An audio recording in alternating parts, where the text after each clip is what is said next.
Was there pass interference on the Keenan Garber / Will Shepherd play at the end of the game at Colorado?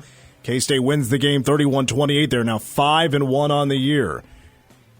AJ, are you familiar with that song you just played? Oh, absolutely, yeah. Derek and the Dominoes, one of their best. Classic. One of their best. It's like their only. I know. Good Lord. I can't think of another song. And it's not even about Derek. It's not really about the Dominoes. Like, you think Eric Clapton tells people, yeah, once upon a time I was a domino. Right? No, he's not saying that to anybody. That is not how he introduces himself. I don't know why I said there. I'm now kind of mad I said there. Oh, I mean, don't sweat it, but I was just thinking, like, both Troy and I just looked at each other. It's like, I don't know if anybody... Do we know another song by Derek and the Dominoes? I don't. Well, I mean, it's not like there was a Derek involved in the band anyway. Why? That's the thing. I don't really know anything about Derek and the Dominoes. Oh, no. It was Clapton, Bobby Whitlock, Carl Rattle, Jim Gordon, Dave Mason, and Dwayne Allman. So there's not even a Derek. There's not even a Derek. So then why is Derek in the name? Good question, and I don't know if I can move on until we find out why there was a Derek. I mean, we can, but it's not that big a deal. I will look that up. Okay. You do that. It's Hour to the Game after work. Mitch Fortner, Trey Coverdale, and AJ Shaw. We have a preseason ranked top 15 team of the nation here in Manhattan, Kansas. We'll get to that a little bit later on. Also, I want to discuss an interesting additional revenue idea from USC that I saw this weekend. Winning games? Well, they lost. Oh, so okay, not quite. Yes. Not that. It wasn't this weekend. Okay, well, I figured maybe they thought after the game that would be the way to go. Nope, it was before the game. Had the grand realization that... It was before the game, and from what I've heard, there's no rules attached. But it comes with a hefty price tag. And I thought this was interesting, and it was kind of funny to see who was involved before this in this new additional revenue idea for USC. And I'm wondering, would K-State fans do it? So we'll talk about that a little bit later on. You got something there, AJ? I got the answer, and you guys are going to be a little surprised.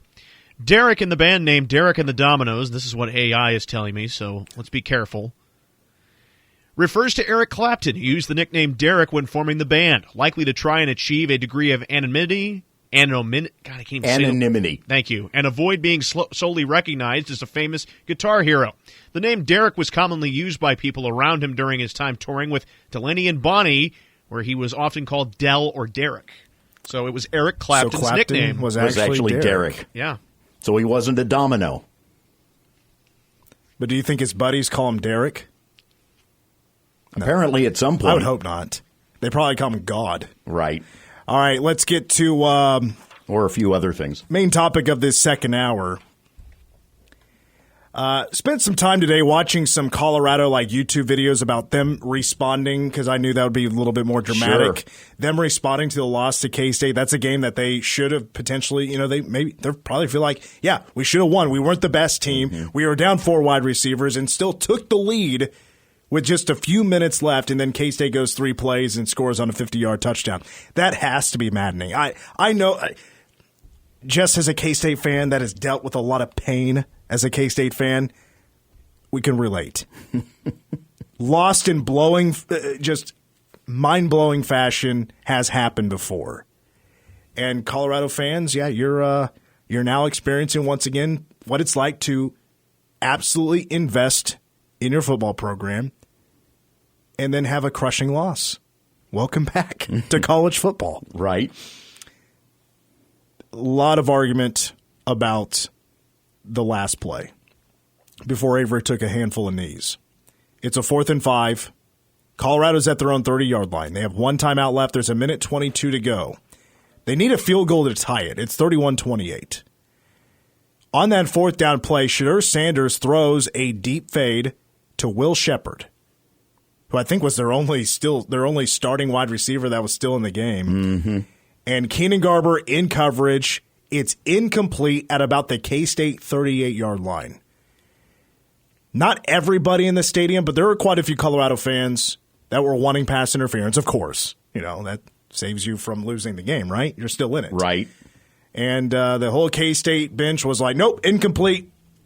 turnover on downs, K-State football, we're going to take a knee and get out of here. And I'll talk more about this at the end, but I'm like, Colorado fans, I don't think that's the biggest thing you should worry about at the end of this game. Yes, I know you think it's pass interference, but I think there's a couple of things that are a little bit more egregious, like I'd be more unhappy about. Of course, you want that play back. Some things, though, that happen, I wouldn't be too happy about. A lot of Colorado fans think there's pass interference, including one of the more, in the spotlight alumni for Colorado, Joel Klatt, thought it was pass interference. That is 100% pass interference. There's not a doubt in my mind. If I told you earlier that when I talk to officials, what you need for OPI is extension of the arm, what you need for DPI is a restriction of the ability to catch the football, to make a move on the football.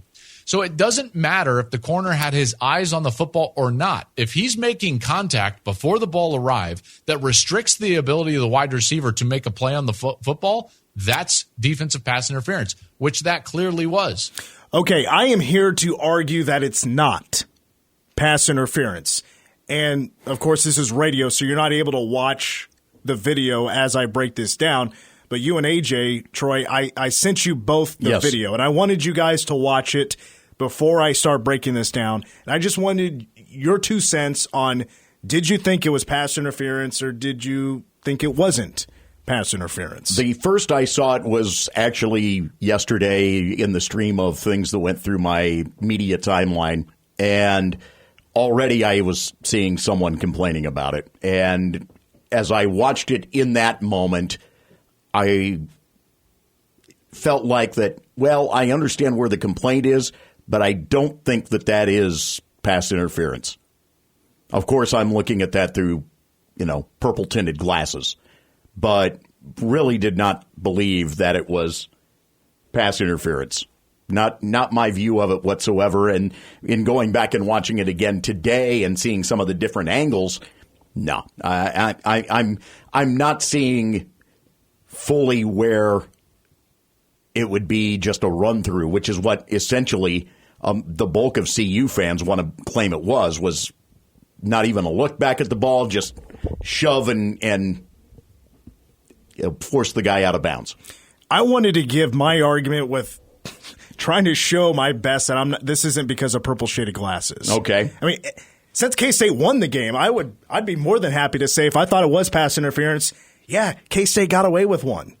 No flag. It was funny, right before we had the press conference with Kleiman, it was right next to the locker room, and it's also right next to where the officials dressed. And it was funny because the media was like, as K-State media, as the referees were walking by, we're like, so was there a flag? And they weren't saying anything until somebody spoke up and said, did you see a flag? Thought that was hilarious. We need to bring the NCAA football rule book into this because although it can be repetitive in a lot of its breakdown of pass interference, I pulled out all the rules that I thought would apply to this specific play. And again, I wish you could see video while I break this down, but I'll do my best to try to paint the picture for you. All right, so rule 1 that I wanted to look at is, quote, defensive players legally may contact opponents who have crossed the neutral zone if the opponents are not in the possession to receive a catchable forward pass. I wanted to bring that up first because a big argument has been, well, the pass wasn't even catchable. I think they said on the broadcast that it wasn't catchable. Watching it live and then watching the replay, I think it is catchable if the receiver makes the right adjustment, because I did think it was a little underthrown from Shedeur Sanders. Maybe a tad bit too much air, and it was just a tad bit short. But I wouldn't use the word uncatchable on that particular play. I think, though, that is part of what plays into the view of fans. They don't see that as being underthrown as much as maybe we do in going back and watching that. But you're right. It wasn't a sharp throw. Sorry, I don't mean to cut you off there. That's okay. But just because it lands out of bounds doesn't mean it's that doesn't necessarily mean it's uncatchable. You know what I mean? But I'm just kind of going off the angles we had available in the replay and what I saw live. It didn't appear to me live that it was uncatchable. So we got that out of the way.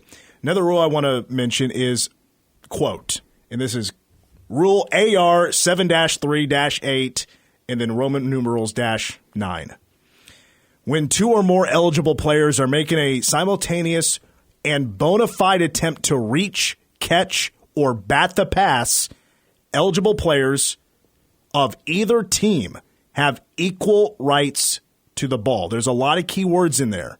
And there's a couple of things I want to mention in response to that rule that I'm reading strictly from the NCAA 2024 rule book. Keenan had his head turned around 10 yards ago, before the pass even got there.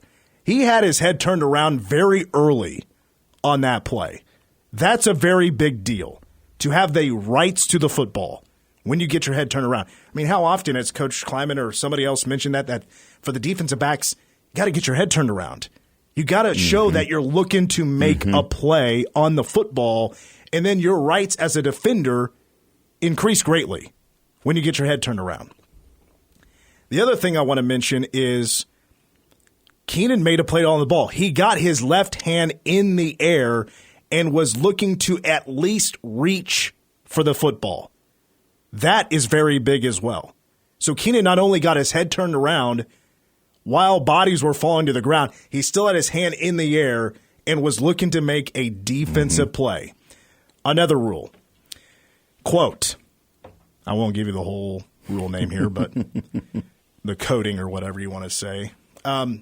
Defensive pass interference is contact beyond the neutral zone by a Team B player, so that'd be K-State, whose intent to impede an eligible opponent is obvious and could prevent the opponent the opportunity of receiving a catchable forward pass.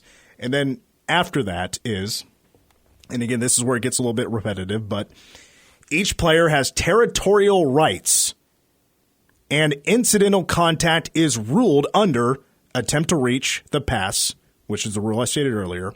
If opponents who are beyond the line collide while moving toward the pass, a foul by one or both players occurs only if intent to impede the opponent is obvious.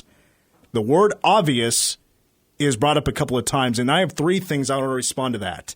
Those two rules that were back-to-back that I want to throw in there. And it has to do with the contact, right? Running down the field, there was some obvious hand fighting. That happens. I don't think we're going to argue about that. Sure. And Keenan was using his right hand, and Will Sheppard for Colorado was using his left hand. There was your typical hand fighting. Number two, a big argument was that Keenan tackled Will Sheppard. And I'm here to tell you, he did not tackle him. What happened was, when both guys were looking to attempt to make a play on the football, it had appeared that both guys, their right feet, each person's right foot, got tangled up, or one stepped on the other. And when both are trying to make that leap or a lunge or trying to look to make a play on a tip or whatever, that made them fall, and it looked like Keenan tackled him. Well, then Colorado fan or whoever that argues the opposite might say, well, no, Keenan had his arm around Will Sheppard. He was trying to tackle him. He was grabbing, he was trying to impede, he was trying to drag him down with that right arm around the waist of Will Sheppard. Watch the replay. Keenan's arm, yes, is around Will Sheppard. Keenan never grabbed him until the ball was uncatchable and hit the turf. He had the arm around him. I would bet there was very little contact. But watch Keenan's hand. There was no grabbing until after that ball was not going to be caught. It's like, we see it all the time, but not in necessarily plays like that.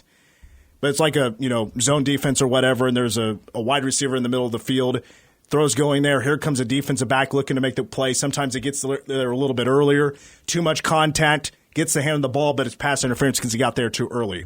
Or sometimes there's like a crossing route, and there's stride for stride, and that defensive back has the arm wrapped around the player. The receiver taps the ball away, but it's all about, did you grab? Did you turn? Did you interfere their body in any way where it was not a natural, they could not make a natural play.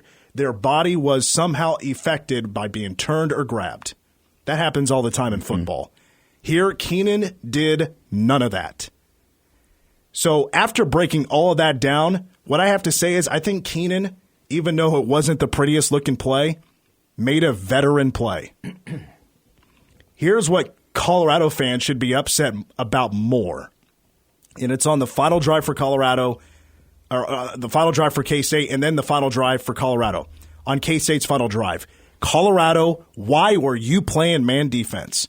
I said last week, you have got yourselves in too much trouble this year on giving up big plays, giving up big touchdowns, because you have guys that are playing man defense that should not play man defense. They're not that good to play man defense. Travis Hunter is. He was out of that game. He got hurt in the second quarter. They go man on that final possession, and what did we see? Jace Brown beating a corner. Wasn't the most space in the world, but he got the advantage. Avery had to throw a good ball, and he did on the second try. Nobody accounts for DJ Giddens, and he's out running free. Man defense got Colorado in trouble on that final possession, where you're just looking to give up minimal gains and trying to keep K-State out of the end zone. Interesting that it was man, because normally in that situation we joke about prevent defense. And, of course, prevent's going to be zone. And all of the discussion about too high safety and the things that have gone on here over the course of this fall in terms of defenses. It's a very interesting move, but you're also talking about a NFL caliber coordinator electing to make that call. It was a bad call. It was. And it's been a bad call a lot this year. If at most they should mix it up, Travis Hunter's playing man. I think they have another guy I forget his name, but he's decent in the secondary as a safety. Everybody else should be in zone. Travis Hunter is the only one that can constantly play man-to-man defense and be a shutdown guy. That's it. That Colorado secondary isn't that good to just go man in such a crucial time in the game. Sure. And K-State took advantage of that. They saw it. I mean, it was talked about in the press conference. They took advantage of that. By the way, the passing game has been much better these last couple of weeks, which, just pointing out, like, those are two defenses that give up passing yards. K-State should be better. And I tell you what, Jace Brown has really stepped up. That connection between him and Avery has absolutely taken that next jump. The last two games, Jace Brown has had 200 yards receiving. He's averaging 20 yards a catch. He has now had back-to-back weeks, touchdowns of 50 yards or more. That's pretty big at this moment in time when the passing offense was certainly needing to improve, and it's getting there. Why did I just have the thought from the Royals, that's what speed do, come through my mind? I don't know what Jace clocks in at. But it's pretty daggone quick. He's quick, for sure. But that touchdown catch, the second one against Colorado, where he was definitely being interfered with, that was a very veteran move as a wide receiver because he basically just boxed out the defender. He knew he was going to get a flag. Yep. But he boxed the guy out on the route to where he was the only one that was going to get to that football and reached out, hauled it in. He almost slipped through his arms. But what a play. That was a crazy play. How does that go down in the final 2-3 minutes? Oh. It was before the 2-minute timeout, I think. And on top of that, just the read where Avery is able to say, I'm going back to you. And throw that ball in that moment after having thrown an interception. As roommates, they probably talk about that every day. Oh, sure. They probably talk about that dream. Man, someday I'm going to throw that deep route to you, and it's going to be a game winner. We're going to live through our childhood dream. I don't think they're childhood friends or anything, but they've been boys since they showed up on campus, The other thing about Colorado, and I've seen Colorado fans talk about this, and I saw it on Twitter, like, right after it happened. Like, there was a lot of upset fans about it. I read it in the official tweets from the Colorado count, going deep on that fourth down play. It's 4th down and 5, and K-State's secondary is banged up. They're given a pretty decent amount of cushion.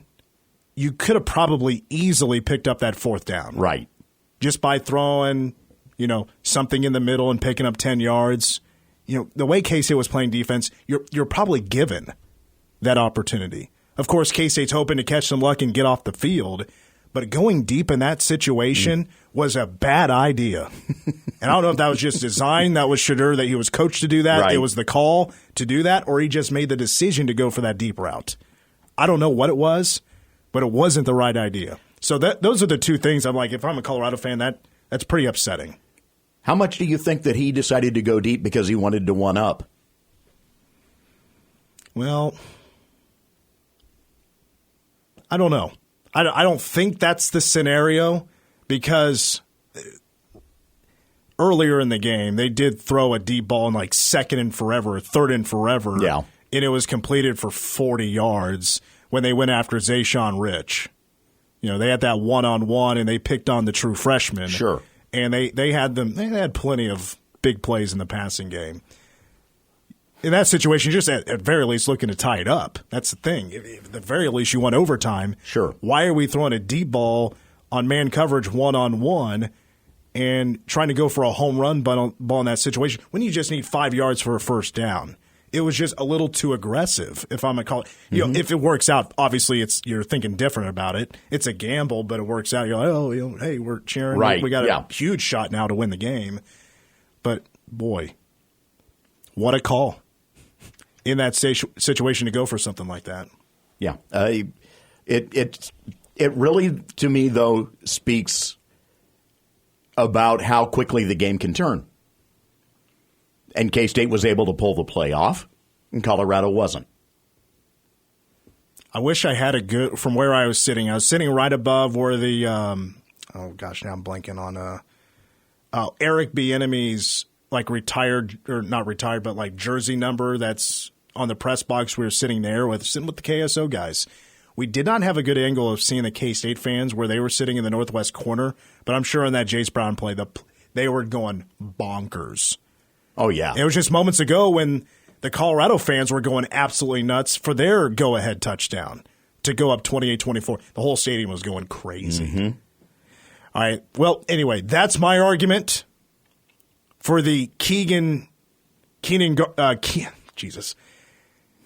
Garber, Will Shepherd play. I think Keenan made the right play. It was not pass interference. If you want to argue with me, feel free to do so. At Mitch the Ford on Twitter. 785-537-1350 is the phone number to call, and also text us, but we need to take a break. And when we come back, in Kansas, you have a top 15 team, and that's coming up next on The Game. Miss part of the show? No! God, please, no! No! No! Really? Check it out on demand at 1350kman.com.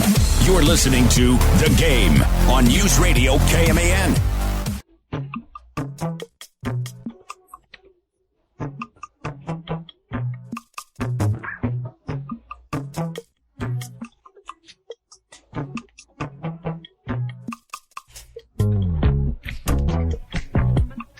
What is this?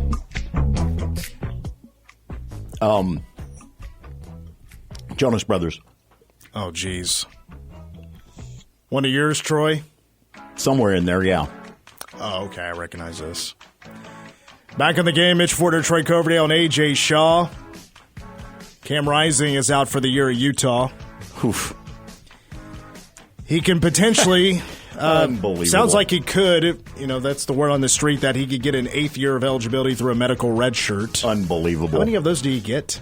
Medical red shirts. Well, the thing is that it's up to the NCAA to go through and judge whether or not you deserve a medical red shirt after you've already been given one. He's going to have gray in that mustache pretty soon. Mm-hmm. Yeah, he's on the Perry Ellis plan. The Perry Ellis plan. Turning into the DeJuan Harris plan. Yeah, right. If you ask me, DeJuan Harris has been there just as long as Perry Ellis. So, boy, that'll be interesting to see if Utah gets Cam Rising for one more year, which I'd be like, listen, let's just move on at this point. You won a couple of Pac-12 championships. Yeah. We can't gamble once again on can you play a healthy season for the 3rd year in a row. Brutal. Just brutal.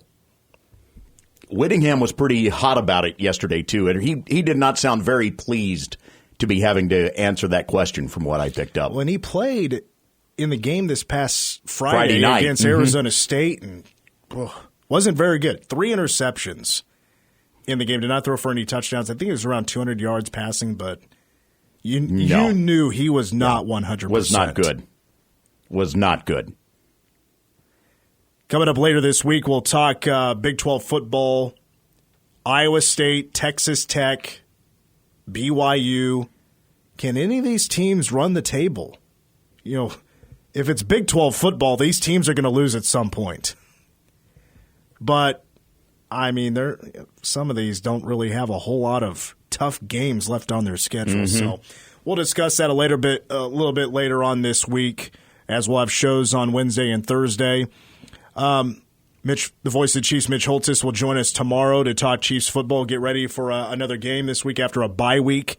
This week, boy, what a time for the Cowboys to take a bye week. Good Lord.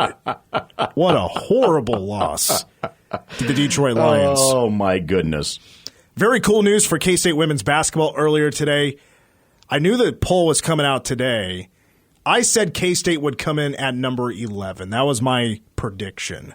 On the preseason AP Top 25, we knew the Cats would be in there. And this is a bit shocking. I would not have guessed it was this far back. The last time K-State was preseason ranked in the AP Top 25, it has been 20 years. I wouldn't have guessed that. K-State's had some good years since. Just maybe the media thought it wouldn't be at the beginning of the year that they would be good. 20 years ago, K-State was preseason ranked 19th in the 04-05 season. It is just the 4th time in program history that K-State is preseason ranked in the top 25. I mean, heck, the 08 season, the 2011 season, they weren't preseason ranked. I'm a little surprised by that. But anyway, this is the second best preseason ranking for K-State all time. They were number 5 preseason ranked, 02-03 and 03-04. So if you missed it earlier today, K-State preseason ranked number 13 in the nation. This comes after K-State women's basketball got some pretty cool news that for the first time in program history that Jeff Mitty's crew and K-State women's basketball ever has been preseason picked to win the conference.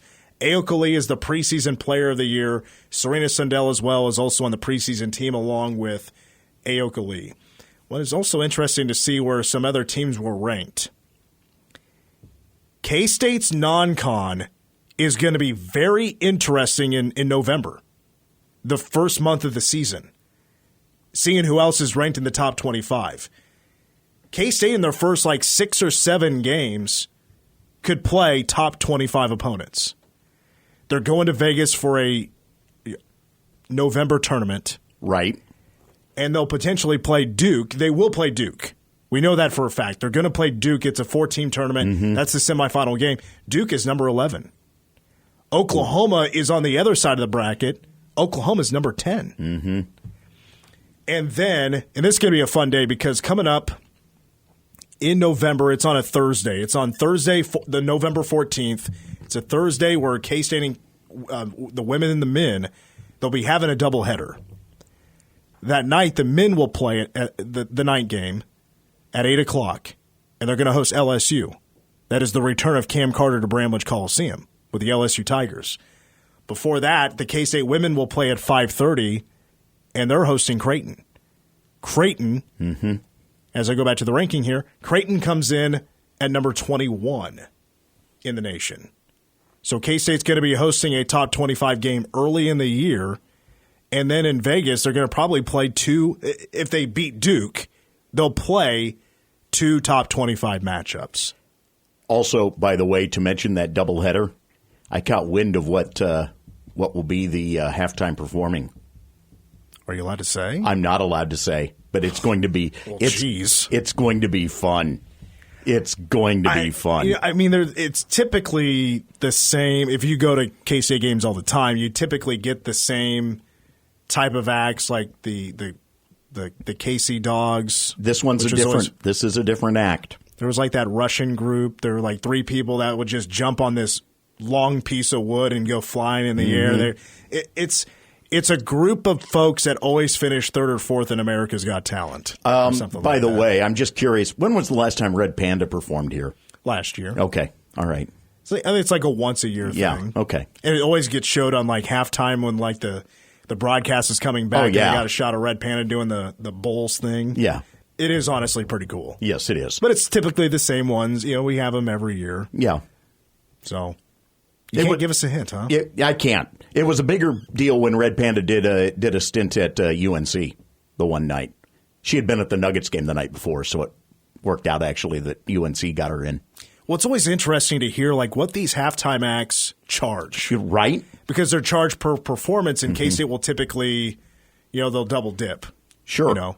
Either like typically I think it is for double headers, or they'll do like, K-State plays one day and then the women are next or whatever, something like that, and they stick around and just do two performances. And I think in the past, like, I don't know, it all varies. Like if I were to guess, maybe like $3,000 or something. For a lot of these acts are dangerous.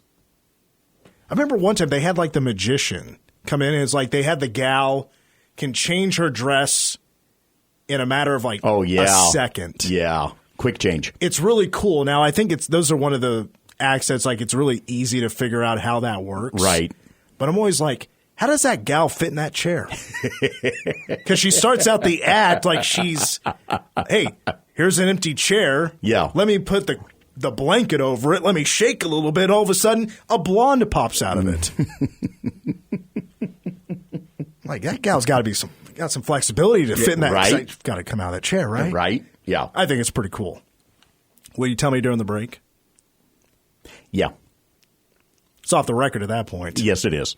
K-State women's basketball is ranked number 13 in the nation, the second highest ranking to start a season in program history. Boy, go get those season tickets. This is going to be a historic season for K-State women's basketball, and the season will start with an exhibition on October 30th. We are 15 days away from the K-State women's exhibition against Washburn at 6:30 on October 30th. The season opener in Bramlage is Monday, November 4th at 11 a.m. against Green Bay. Let's take a timeout. When we come back, we might have a new idea for K-State in that additional revenue.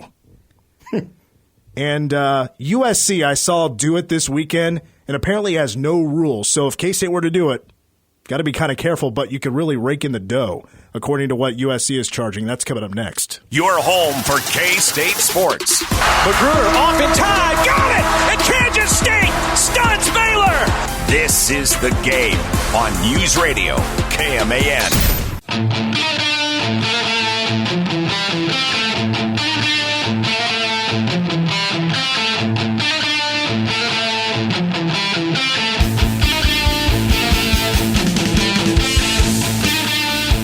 The game continues. Mitch Fortner, Trey Coverdale, and A.J. Shaw. Got a few moments left. We got Ask Us Anything coming up. Wanted to bring this up. I saw it on Twitter yesterday. USC hosting Penn State for a Big Ten contest. Jeez. And Penn State won in overtime. It was a big comeback win for the Nittany Lions. They're still undefeated. It's honestly kind of annoying. Last 12 games, Lincoln Riley 5-7. Had that hot start against LSU, and now not winning the big one. However, I did notice that they have come up with an idea that I think for a lot of people would see it as pretty risky, but they're letting it fly. It's an idea for additional revenue. College athletics all over the place. Individual programs are looking for new ways to bring in additional revenue to, of course, just compete, right? Mm-hmm. Competing in all sorts of levels and different things. Of course, NIL with the House versus NCAA and that whole thing where sooner or later it's going to be allowed where, college athletics and the athletic programs and the university can start paying athletes, $20, $22 million a year, that type of thing. Yep. So USC has started to allow fans to run out onto the field with the team. And they're charging a lot of money. It's per person. It depends, I guess. Maybe there's like a deal if you bring in a couple of people, like, okay, now you can get two for whatever. But from what I read, it costs anywhere between $1,300 to $1,800 to run out on the field with USC. But here's the kicker. Wow. There's really no rules. And what I mean by that is that there were a handful of Penn State fans that ran out onto the field with USC in Penn State gear. One of the fans had a big Penn State flag. Oh, that's hilarious. And I'm like, okay. What are we doing here? What are we doing here? Making a quick buck. That's what we're doing here. Good grief. I would assume that Gene Taylor would say absolutely not to just wearing whatever you want. No. I would assume there's not a whole lot of probably wouldn't be a whole lot of programs that would allow something like that to happen. Utterly stupid. I love that USC is the ones trying it out and they're not putting any guidelines on this. It wasn't like there was quite a few people doing it. I wanted to say there was at least 30. Wow. And you start adding up the cash, I mean, that's quite a bit of money. Wow. It's not when we're talking millions of dollars you're looking to raise, it's not, I mean, when you add it up, maybe you'll get to $1 million or something like that, but it's something. So I put out there on Twitter, at Mitch the Fort, would you pay more than $1,000 to run out onto the field with K-State? Is that something that would be a really neat experience, right? I think we would all agree with that. From the locker room, you're running through the tunnel, you're following the team onto the field with the fireworks going off and stuff. That'd be pretty sweet. I mean, K-State's entrance to the game is cooler than USC's from what I could see. Right. Yes. But there was a Penn State fan. There's only so much you can do at the Coliseum, for crying out loud. There was a Penn State fan that live streamed the whole thing. I'm like, how is this allowed? What are we doing here? Wow. And so, a whole bunch of Penn State fans just jumped in on the opportunity to run out on the field with USC. Oh. How do you allow that to happen? So I'm very curious, K-State fans, if this is something you're in for. Are you willing to pay four figures to run out onto the field with K-State? Because it is a super interesting idea, but there's got to be some guidelines. Like, KU's coming to town in a couple of weeks. Are you saying you would allow KU fans to run out on the field with K-State behind them, wearing their gear and having a KU flag? Absolutely not. So, as part of the marching festival over the weekend that I was doing PA for, the fundraiser for the band honoraries that I was a member of and am a member of, it basically messages that can be read as the bands get ready to come out. The personal go get 'em type messages from mom and pop. Someone snuck in that three word chant into one of their messages. Oh, did it get by you? Did it get by the censors? I went ahead and I did it, but pointed out, A, we were paid for that, and next year that the prices would go up for anyone that included that. Okay. Because I got caught up on that one time, and there wasn't any cussing in it, but it was a little inappropriate, the message, and I read it, and I got Ron Burgundied. Needless to say, I wasn't invited back, but I don't think that's the reason. But trust me, I had assistants to my side, like you with your spotters. Yeah, we were rolling through the messages well ahead of time. See, when I did it, I only did it 1 year, and I was reading through them myself. I was just handed a whole bunch of here you go, read this when you can. I'm like, gosh, dang, this is a lot to read, and so I just started reading them, and then I read one. And it was a little inappropriate, but the place went nuts. Oh yeah, I was like, oh god, I screwed up. Yeah, someone else with the Junction City Band got in a dig at their football team. On their own football team. On their own football team. Jeez. Sorry, Coach Zimmerman. That one was the one that got people going pretty good. But yeah, we will raise the prices if anybody tries to slip by a certain chant next year. All right, AJ. You want to get us out when we need to get out? Let's squeeze in a little Ask Us Anything before we wrap her up. All right. Favorite flavor Starburst? Orange. And I will unwrap every orange in the packet, and I will eat all four at the same time. It's the same for me with its cherry. Cherry's a good one, too. But then again, I'm the guy that likes the sour cherry gels that you can purchase at places. They've got to be of certain quality, but yes. Well, if I'm feeling a little froggy, sometimes I'll unwrap an orange, unwrap a cherry, and eat them at the same time. Hey, it's a real adventure. What do you know? Yeah. Flavor bud joy right there. So which one? Boy, I don't know if I can trust people that say their favorite Starburst is the lemon or the strawberry. Why? I just think those are the two worst. Lemon's the best one. See, I can't trust AJ. Trust is broken. Although I do love a lemon lime Gatorade. Now, if you want to talk Gatorade flavors, we could get into that as well. Sure, we can talk about it. We got 2 minutes. Orange is the best. If you can't tell what my favorite fruit is, Orange. grapes. What? Then why do you like orange so much? I love oranges, but they can be a little bit of a pain to peel. Grapes, you just pop. Yeah. Eat them in the grocery store. Still, Favorite Gatorade is grape. I'm not a fan of red Gatorade. I don't know if I've ever even really had a great Gatorade. Gatorade. Tell you what's really underrated. There's no carbonation. Can't do it. What's really you can't do drinks that are not carbonated? I'm not a fan of them, no. So you're not a fan of water? Yeah, pretty much, yeah. Give me that carbonation and a little syrup, I'm good. Okay.